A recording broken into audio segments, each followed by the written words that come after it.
The marble floors of the Galactic Council chamber echoed with the sound of Ambassador Sarah Chine's boots. She walked slowly toward her seat, carrying a datapad that felt heavier than it should. Around her, representatives from dozens of alien species chatted and laughed as they prepared for another routine session. Sarah had been Earth's voice in this chamber for 15 years. In all that time, she had never raised her voice. She had never threatened anyone. She had always smiled politely when other species made demands that would have started wars between any other civilizations. Today was different. The Zephyrian delegate, a tall creature with purple skin and 4 arms, stood at the center of the chamber.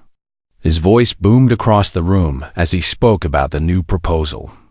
"The Human Labor Conscription Act will solve our mining problems," he said with confidence. "Humans are naturally suited for dangerous work. They recover quickly from injuries, and they follow orders without complaint."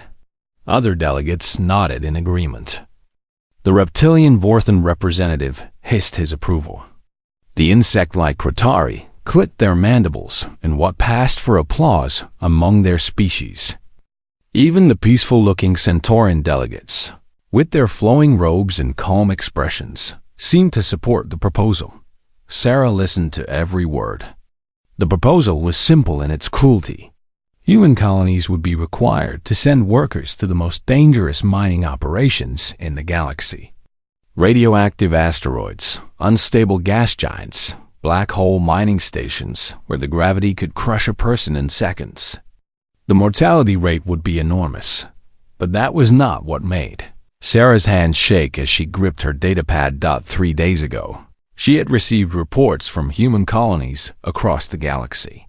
The Zephyrians had already started their program early. They had raided 12 human settlements, taking workers by force. Men, women, even children as young as 14 were loaded onto transport ships and sent to work in conditions that violated every galactic treaty on sentient rights. Yesterday, the Altarian Empire had bombed the human research station on Kepler 442b. They claimed it was an accident during military exercises. 200 human scientists died instantly. The survivors were captured and taken away for medical research into human psychology and pain tolerance. This morning, Sarah had watched video footage from the Cetacean Collective's latest raid on New Hawaii. The aquatic aliens had flooded 3 human cities, drowning thousands because they wanted to study how humans adapted to underwater environments. All of this had happened while the Galactic Council debated whether humans deserve basic protection. Under galactic law, the Zephyrian delegate continued his speech. "Humans have shown remarkable cooperation in all our previous requests. They never complain, never resist, never make unreasonable demands. They are the perfect workforce for jobs that other species find too dangerous." Laughter rippled through the chamber. Sarah heard the Vorthan delegate whisper to his neighbor, "Humans are so weak. They will agree to anything if you ask nicely." Sarah stood up. The movement was so sudden that conversations around the chamber began to quiet down. All eyes turned toward the human representative. They expected her to request permission to speak, as was proper protocol. They expected her to wait for the Zephyrian to finish his presentation. Instead, Sarah spoke in a clear, cold voice that carried across the entire chamber. "We withdraw from the Galactic Council, effective immediately." The chamber fell completely silent. Even the constant hum of the air circulation system seemed to pause. The Zephyrian delegate stared at her with all 4 of his eyes. "I beg your pardon, Ambassador Chun? Did you perhaps wish to request a recess to discuss this proposal with your government?" Sarah looked around the chamber, meeting the gaze of every delegate who would look at her. For 300 years, humanity has been a member of this council. We have followed every law, honored every treaty, and fulfilled every obligation. We have shared our technology freely. We have opened our worlds to refugees. We've sent aid to species who never offered anything in return. The Centauran delegate, Speaker Veltar, raised a graceful hand. Ambassador Chun, surely we can discuss any concerns you might have about the current proposal. No. Sarah's voice cut through his words like a knife. There will be no discussion. There will be no negotiation. There will be no compromise. She held up her datapad, and images appeared on the chamber's main display screen. Video footage from the raided colonies. Pictures of human children being loaded onto transport ships. Medical reports from the research station bombing.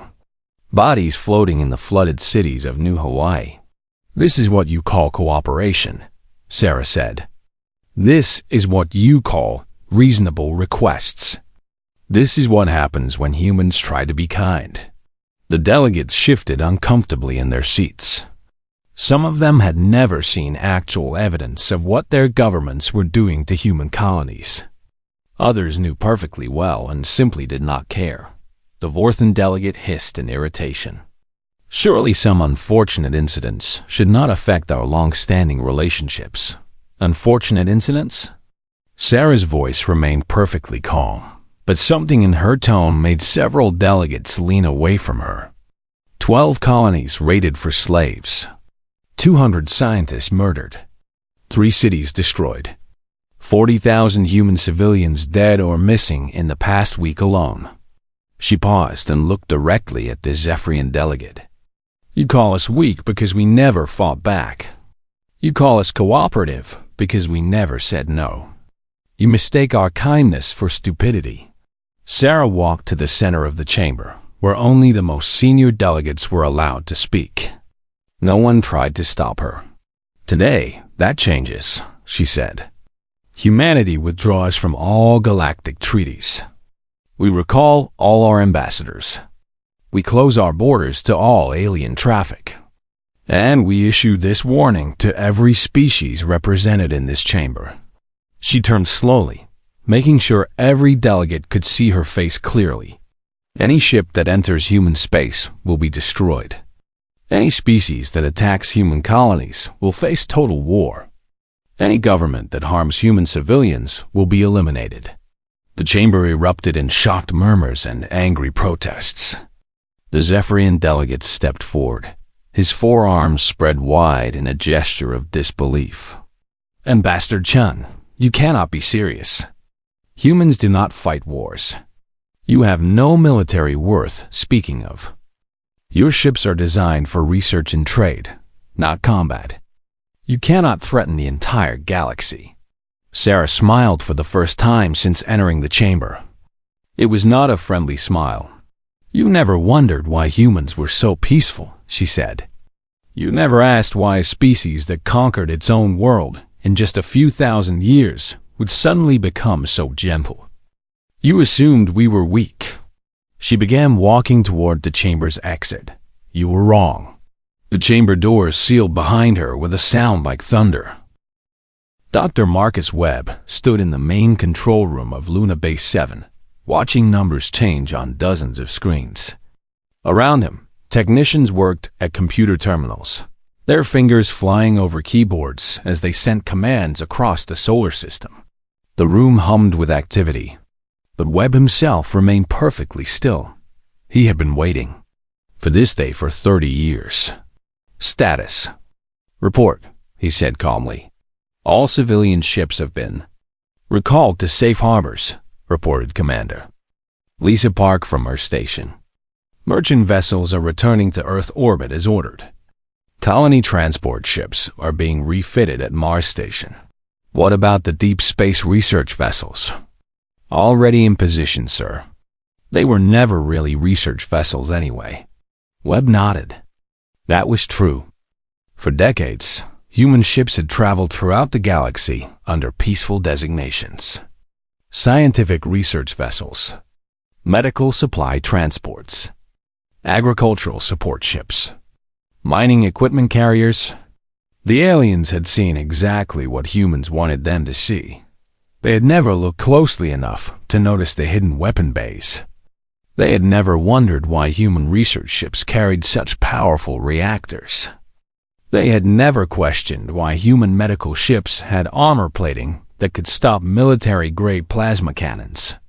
"Bring up the fleet positions," Webb ordered. The main display screen changed to show a three-dimensional map of local space.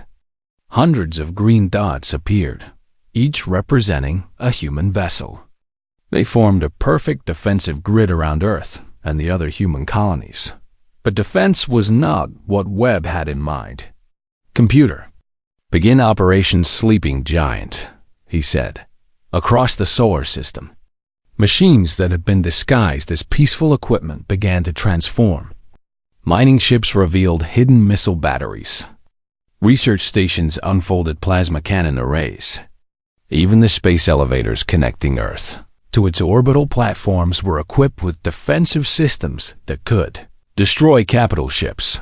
Webb's personal communicator chimed. He activated it and saw the face of Captain Elena Vasquez appearing on the small screen.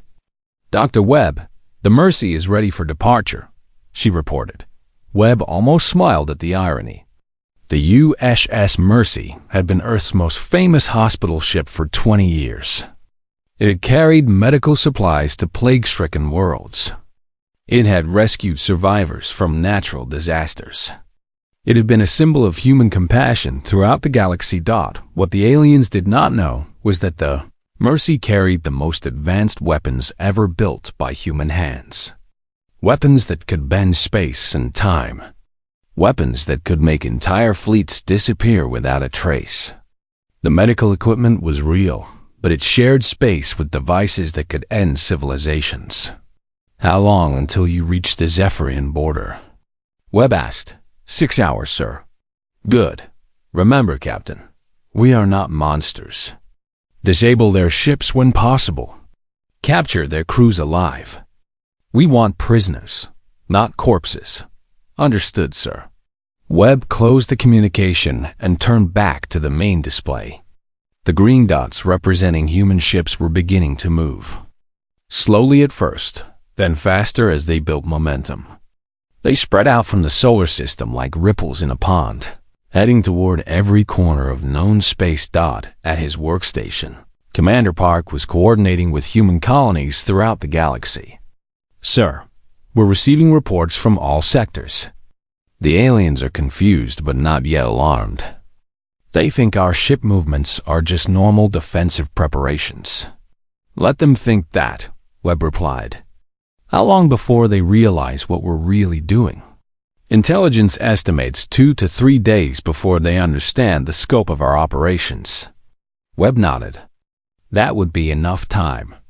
Human ships were faster than most alien vessels, and human crews had been training for this moment their entire lives. By the time the galaxy realized what was happening, it would be far too late to stop. "Sir, incoming transmission from Admiral Jiang," Park announced. Webb walked over to the main communications console. Admiral Jiang's weathered face appeared on the screen. Behind him, Webb could see the bridge of the flagship Determination. "Marcus, my friend," Jiang said with a grim smile. "I wanted to thank you personally before we begin. Your people have done incredible work over the years." "Just doing our job, Admiral." "Are your forces ready?" "More than ready. The First Fleet is moving toward Zephyrian space as we speak. The Second Fleet is heading for Altarian territory. The Third Fleet will handle the Cetacean Collective." Webb looked at the strategic display again. It was beautiful in its simplicity. 300 years of careful planning, reduced to a series of precise movements. Human fleets converging on their targets with mathematical precision. "What about the Galactic Council?" Webb asked. "Our intelligence assets report total confusion on Nexus Prime," Jiang replied.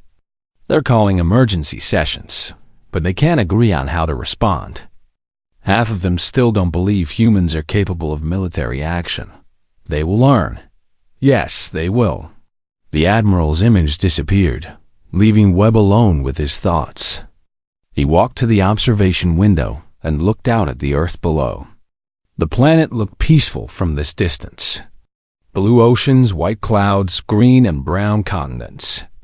It was hard to imagine that this quiet world had just declared war on the entire galaxy. But appearances, as the aliens were about to discover, could be very deceiving. Webb's communicator chimed again.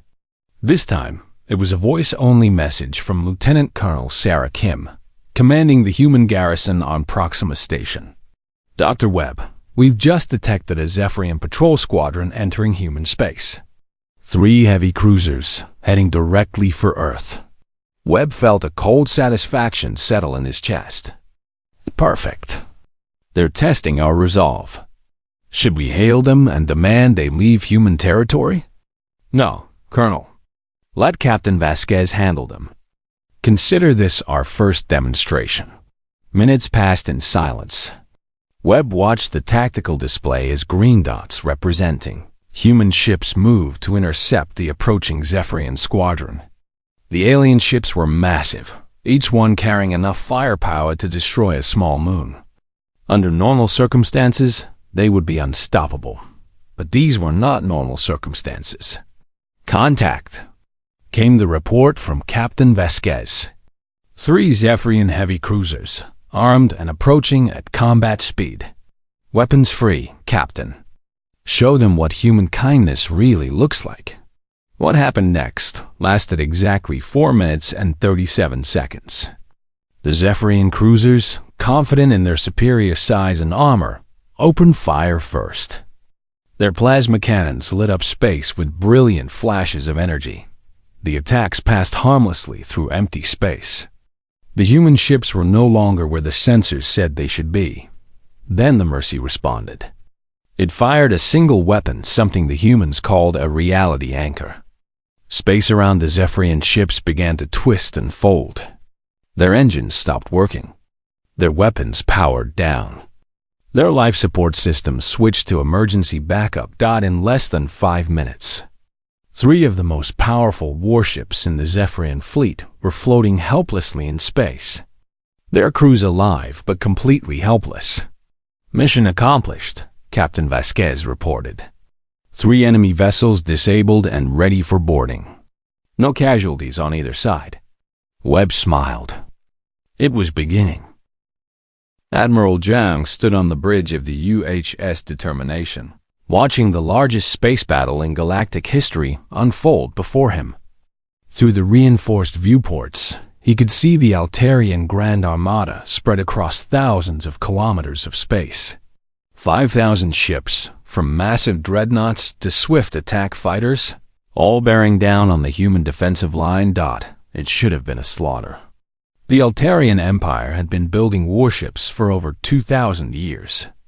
Their fleet was larger than the next 5 military powers combined. Each of their dreadnoughts carried more firepower than most planetary defense systems. Zhang was not worried. Status report, he said calmly. Altarian fleet is maintaining formation, replied Commander Torres from her tactical station. They're approaching in the traditional battle formation from their military academies. Dreadnoughts in the center, cruisers on the flanks, fighters providing screening. How predictable, Zhang murmured. Have they responded to our surrender demands? Admiral Kethver sent a personal message, sir. He says humans should prepare to become slaves or die fighting. Zhang nodded. Upload the virus package to all enemy ships. Sir? You heard me, Commander. Upload the package. Torres hesitated for only a moment, then input the commands. Across the human fleet, specialized transmission arrays activated. They sent seemingly harmless data packets toward the Altarian ships. Communications protocols. Navigation updates. Routine information that any civilized fleet would share before a battle. The Altarians received the data without question. Their computers automatically processed the incoming information, just as they had been designed to do. They did not realize that embedded in the data was something unprecedented in galactic warfare. For 3 centuries, human computer experts had been studying every alien system they could access. They had built detailed maps of alien computer networks. They had identified weaknesses that the aliens themselves did not know existed. Now those weaknesses became weapons. Package delivered, Torres reported. All enemy ships have received the data. Activate the virus. What happened next would be studied in military academies for centuries to come. Across the Altarian fleet, computer systems began shutting down. Not just weapon systems or engines, but everything. Navigation, communications, life support backup, even the lights. 5,000 ships became floating tombs in the space of 30 seconds. But the humans had not come to kill. Begin boarding operations. Jang ordered. Human ships swarmed toward the disabled Altarian vessels. Instead of firing weapons, they extended docking tubes. Instead of soldiers carrying guns, teams of engineers and medical personnel transferred to the enemy ships. Their mission was not to destroy, but to capture. Jang watched as his forces systematically secured the entire enemy fleet. Human boarding parties worked with practiced efficiency, restoring life support and basic power to keep the alien crews alive, while disabling all weapon systems. His communicator activated, showing the face of Admiral Kethvar. The Altarian commander looked stunned and confused. Behind him, Jang could see human soldiers moving through his ship's corridors. How? Was all Kethvar managed to say. You assumed humans were weak because we preferred peace, Jang replied. You never considered that we might choose peace because war would be too easy. Your ships, your weapons. We detected nothing that could do this. Jang smiled grimly. You detected exactly what we wanted you to detect. For 300 years, you have seen our research vessels, our medical ships, our exploration craft. You never looked closely enough to realize that everything we built could serve multiple purposes. On the tactical display, Jang could see reports coming in from across the galaxy. Human fleets were engaging enemy forces everywhere, and the results were always the same. Superior alien technology meant nothing when human tactics removed technology from the equation entirely. Sir, incoming transmission from Captain Rodriguez, Torres announced. She's reporting from the cetacean engagement zone. The main screen switched to show Captain Maria Rodriguez, commander of the Submarine Warfare Division. Behind her, Jang could see what looked like the interior of a spacecraft. But he knew it was actually the bridge of the UHS depth charge, currently operating underwater on the ocean world of Aquatica Prime. Admiral, the cetacean collective forces have been completely surprised, Rodriguez reported. They never expected humans to operate in their underwater cities. We've secured their entire home fleet without a single casualty. This was one of humanity's most carefully kept secrets. While other species had developed space travel, few had mastered underwater operations. The aquatic cetaceans ruled the galaxy's oceans completely unopposed, because no other species could challenge them in their natural environment. But humans have been building underwater cities and submarine fleets for decades. Every human colony with significant water sources had hidden naval bases. What looked like ocean research stations were actually submarine construction facilities. The cetaceans had never bothered to look beneath the surface of human activities. Now, they discovered that humans could fight in space, on land, or underwater with equal skill. Excellent work, Captain, Jang said. Secure their leadership and prepare for occupation duties. Already done, sir. We've also located the human prisoners they were using for their experiments. Medical teams are providing treatment now. Jang felt a moment of genuine anger at that. The cetaceans had been kidnapping humans for years, claiming it was for scientific research. In reality, they had been testing how long humans could survive underwater without breathing equipment. Many had died in these experiments, but even now, human forces were providing medical care to wounded cetacean soldiers. Humanity fought to win, not to inflict suffering. Sir, Admiral Chun is requesting permission to begin Phase 2 operations. Torres reported. Jiang looked at the strategic display one more time. In less than 12 hours, human forces had engaged and defeated the 3 largest military powers in the galaxy. The Zephyrian fleet was captured. The Altarian armada was secured. The Cetacean Navy was under human control. And this was only the beginning. Approved, Jiang said. Begin Phase 2. Across the galaxy, the second wave of human operations commenced. These were not military strikes, but something far more devastating to alien governments. Human computer experts began accessing and copying every piece of information in alien databases. Government records, military plans, financial systems, personal communications between leaders, everything. Within hours, humanity would know every secret that their enemies had tried to hide. Every corrupt deal, every war crime, every plan to exploit or destroy human colonies.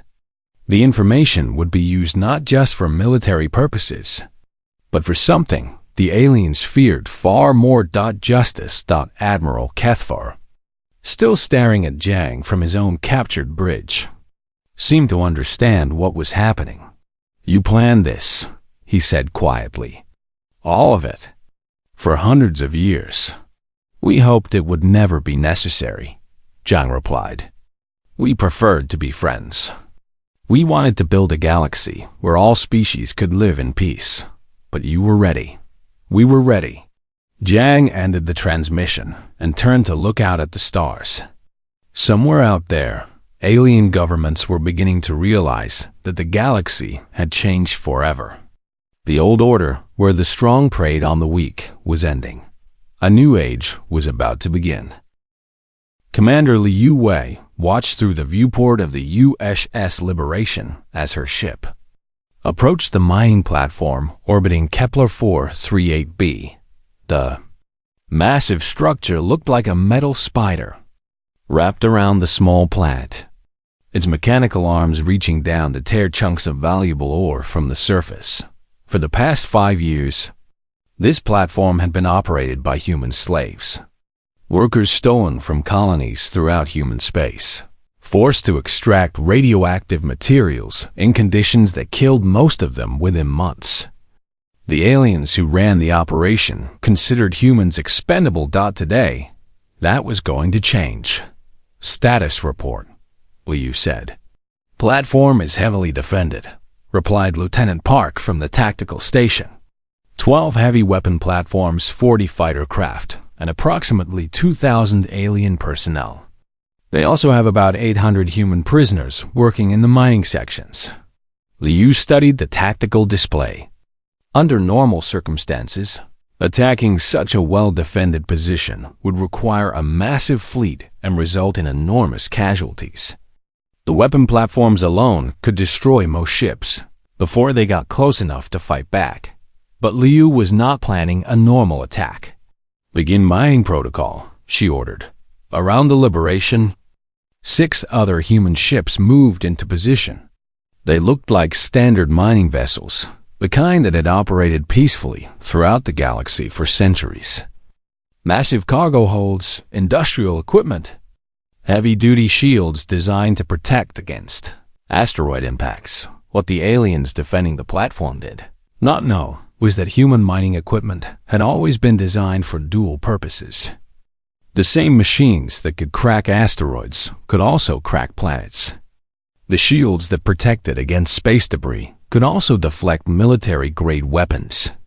The cargo holds that carried ore could also carry enough firepower to level cities. All ships in position, reported Captain Nash from the mining vessel Prospector, ready to demonstrate proper mining techniques. Liu smiled grimly. Begin the lesson. The human ships activated their mining arrays. Massive energy beams lanced out toward the platform, but instead of targeting the structure itself, they focused on the asteroid field surrounding it. Rock and metal that had taken millions of years to form suddenly found itself reshaped according to human will. The defending aliens watched in confusion as the Synth of Diem Asteroids around their platform began to move. Small rocks combined into larger ones. Large ones split apart and reformed into new configurations. What had been a random collection of space debris became a carefully organized construction project. Within minutes, the asteroids had been reformed into a perfect sphere around the entire platform.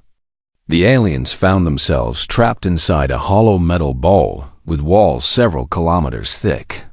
Their weapon platforms could fire all they wanted, but the energy would just bounce around inside the sphere without hitting anything important. Platform commander is attempting to communicate, Park reported. Put him through. The main screen activated, showing a tall, thin alien with gray skin and large black eyes. Liu recognized him as a member of the Nexian species, notorious for their involvement in the slave trade. Human vessel, what is the meaning of this attack? The alien demanded. This platform operates under the full authority of the Galactic Mining Consortium. Commander Liu Wei of Earth Security Forces, Liu replied calmly. This platform has been identified as a site of illegal human enslavement. You have 30 seconds to surrender before we begin structural modifications. Structural modifications?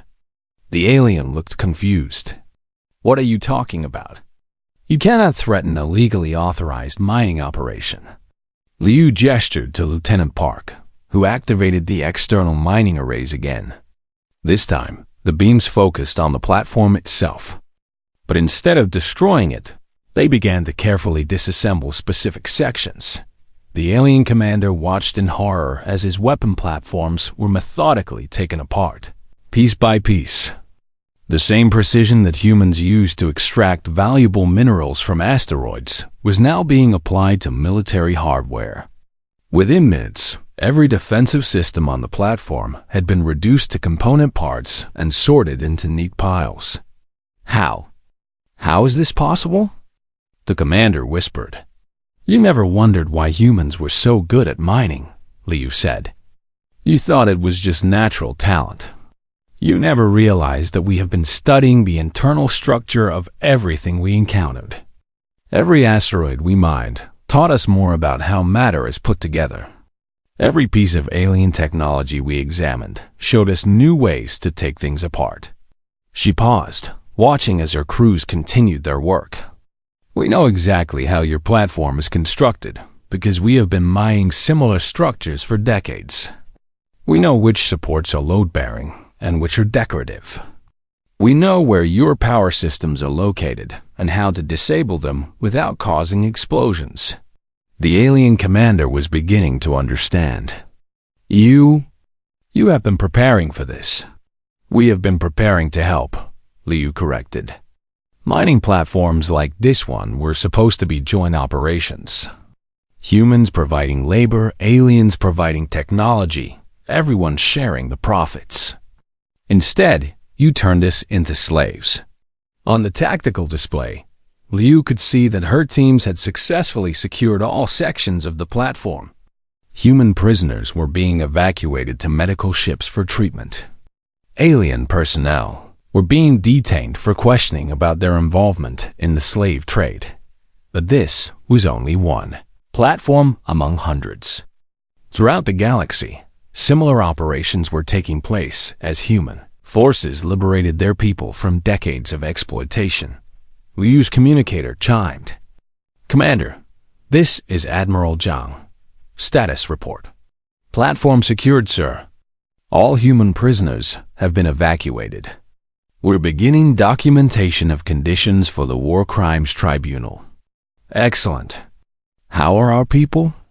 Liu looked at the medical reports scrolling across her screen. The truth was painful, but not surprising. 40% of the prisoners require immediate hospitalization. Malnutrition, radiation exposure, and various forms of physical abuse. Some may never fully recover. Zhang's voice carried a note of cold anger. Document everything. Make sure the tribunal sees exactly what these platforms were really for. Already in progress, sir. Good. Liu, I need you to prepare for the next phase. We've received intelligence about a major alien military buildup near Earth. Liu felt her heart skip a beat. Sir, the hegemony of First Light is mobilizing their grand fleet. Every ship they have, plus borrowed vessels from 12 other species. They're calling it the largest armada in galactic history. Liu stared at the tactical display. The hegemony of First Light was the oldest and most powerful civilization in the galaxy. They had been conquering other species since before humans had discovered fire. Their ships were massive, ancient, and equipped with weapons that could destroy stars. How many ships? She asked. Current estimates suggest over 10,000 vessels, including their planet-killer dreadnoughts. Liu felt a chill run down her spine. Even with all their preparations, humanity had never planned to face a force that large. Sir, should we begin evacuation procedures for Earth? Zhang's voice carried a note of humor that surprised her. Evacuation? Commander, I think you misunderstand the situation. The hegemony fleet is not coming to attack Earth, sir. They are coming to surrender. Liu blinked in confusion. I don't understand. You will soon enough. Continue your operations and stand by for further orders. The communication ended, leaving Liu staring at the tactical display. Around her, the mining platform continued to be systematically dismantled as human crews extracted both resources and evidence. But her mind was focused on Zhang's words. How could the largest fleet in galactic history be coming to surrender? What did humanity know that she did not? As if reading her thoughts, Lieutenant Park looked up from her station. Commander, we're receiving a priority transmission from Earth Command. It's marked for immediate distribution to all human forces. Put it through. The main screen changed to show a view that Liu had never seen before. It was Earth, but not the Earth she knew. The planet's surface was covered with structures that had never appeared on any public map. Massive installations that dwarfed the largest space stations. Weapon arrays that stretched from pole to pole. A voice spoke over the image. Attention all human forces. This is President Chun, speaking from the newly revealed Earth Defense Command. The planet you are looking at has been under construction for 300 years. Liu felt her jaw drop. The Earth on the screen looked like it had been transformed into a weapon.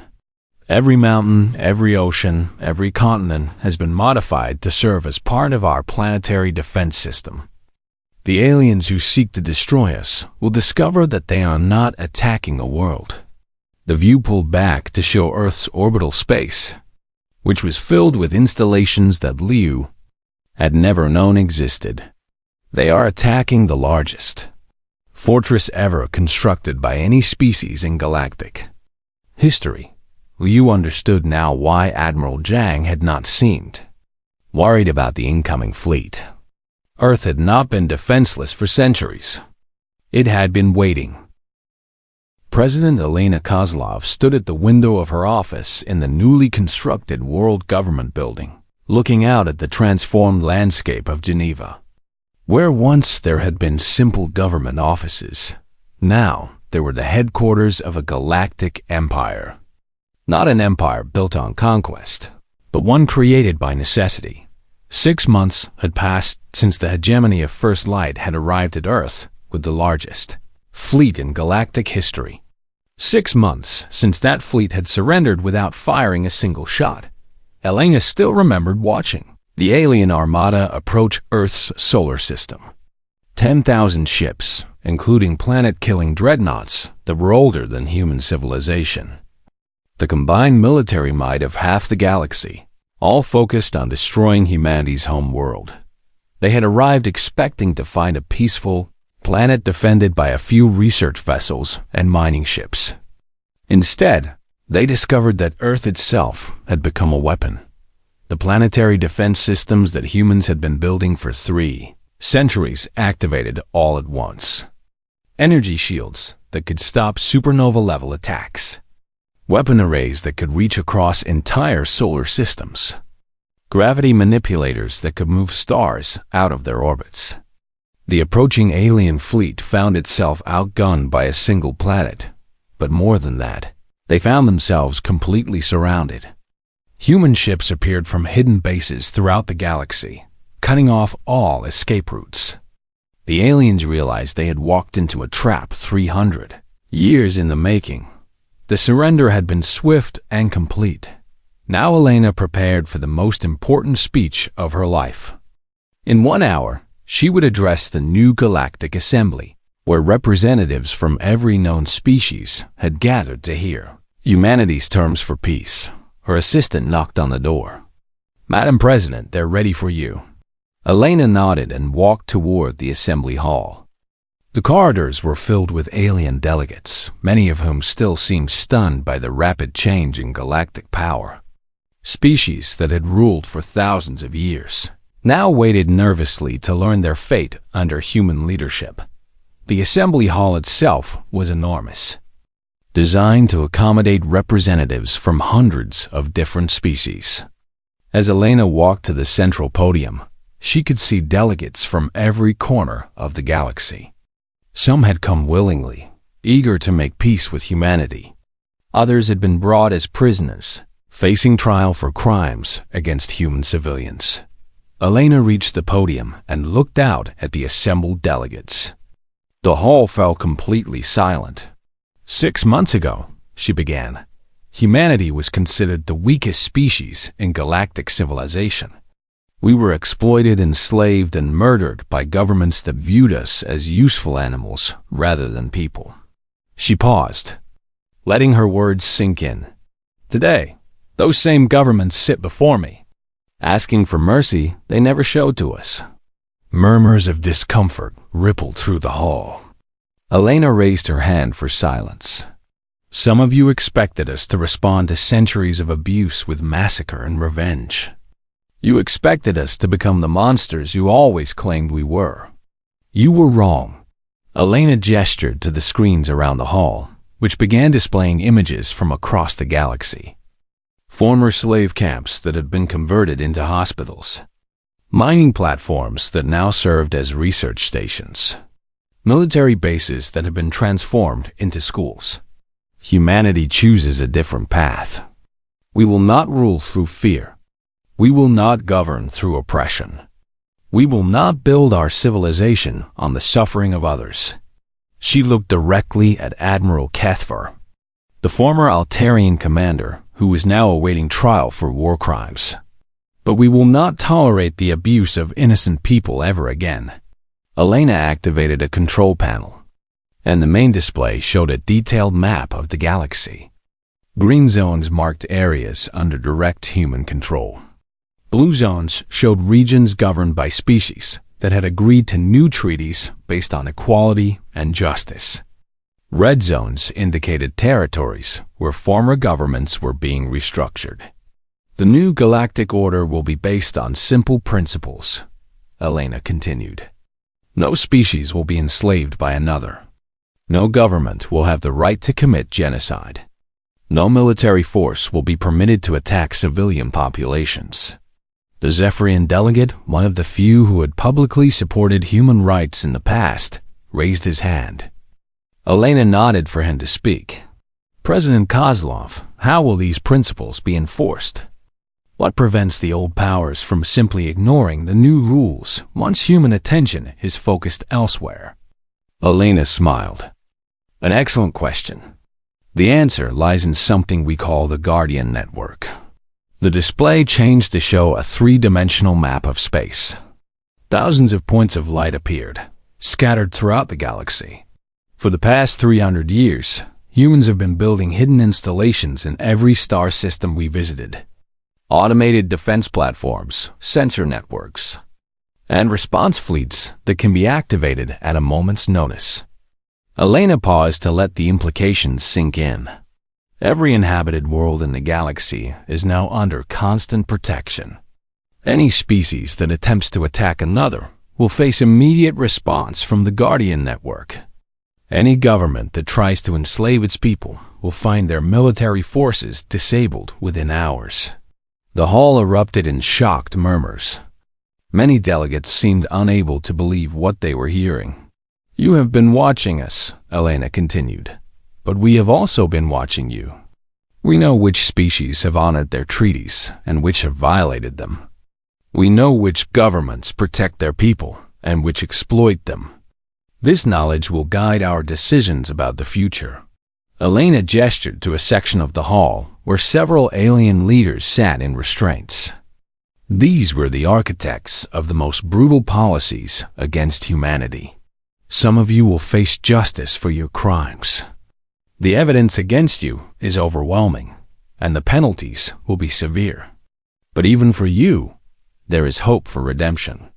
Serve your sentences with dignity. Work to repair the damage you have caused, and you may yet find a place in the new order."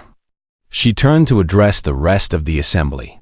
"For those who have shown respect for human rights and dignity, the future holds great promise. Humanity offers partnership, not domination. We want to share our knowledge, not hoard it.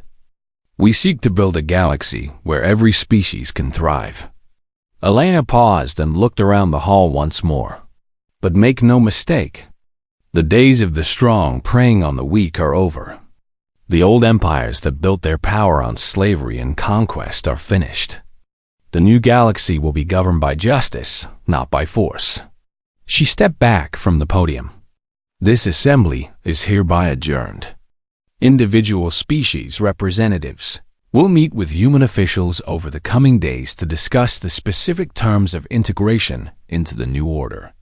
Those facing criminal charges will be transferred to the appropriate tribunals." As delegates began filing out of the hall, Elena noticed that many of them looked different than they had when they arrived. Some seemed relieved, as if a great weight had been lifted from their shoulders. Others appeared thoughtful, perhaps considering how they could contribute to building a better galaxy. A few looked angry or resentful, but Elena was not concerned about them. The Guardian Network would ensure that their anger remained harmless. Dr. Marcus Webb approached the podium as the hall emptied. "Well, Madam President, how does it feel to be the leader of galactic civilization?" Elena considered the question. "Terrifying," she said honestly. "And necessary. Any regrets about how we handled things?" Elena thought about all the human lives that had been lost before the war began. All the suffering that could have been prevented if humanity had acted sooner. "I regret that we waited so long," she said. "I regret that we allowed so many people to suffer while we prepared. But I do not regret what we did when we finally decided to act." Webb nodded. "The galaxy is safer now." "Yes, it is.